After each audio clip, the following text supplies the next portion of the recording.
दाईला देखता ते, काकीला देखता ते, बहिणीला देखता ते, भाऊजीला देखता ते, चारों मुड़ामा रूप तो तुला का कहावो दुर्गा दाई मोर, तुला का मानावो दुर्गा दाई मोर।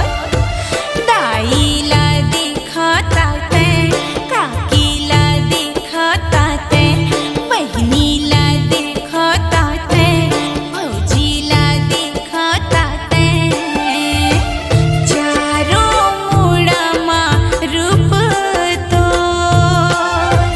तुला का कहावो दुर्गा दाई मोर, तुला का मानावो महामाई मोर।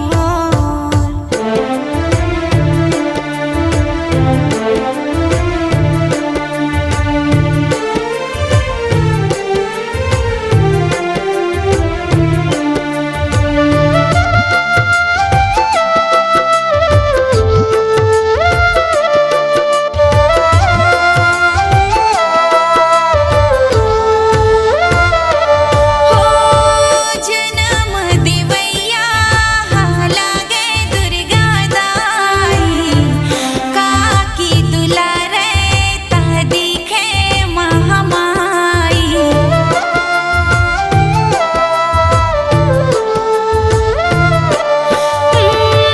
बहिनी पढ़ावे लिखावे त लागे माता सरस्वती, भाऊजी दुलारे खवावे त लागे माता लक्ष्मी।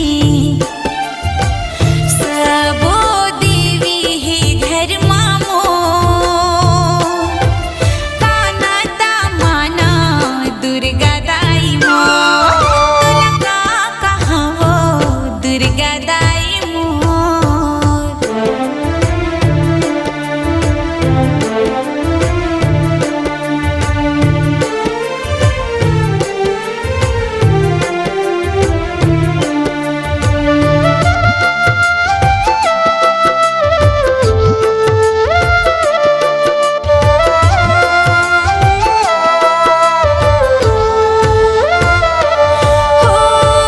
कहूँ बमलाई समलाई कोस गाई, कहूँ वो पुकारे तो लदाई महामाई।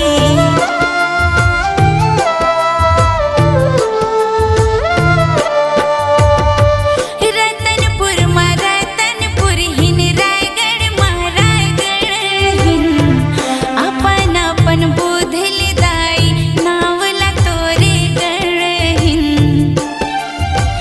काना पुकारा दाई तो तुला का कहावो दुर्गा दाई मोर, तुला का मानावो दुर्गा दाई मोर। दाईला देखता ते, काकीला देखता ते, बहिणीला देखता ते, भाऊजीला देखता ते, चारों मुड़ामा रूप तो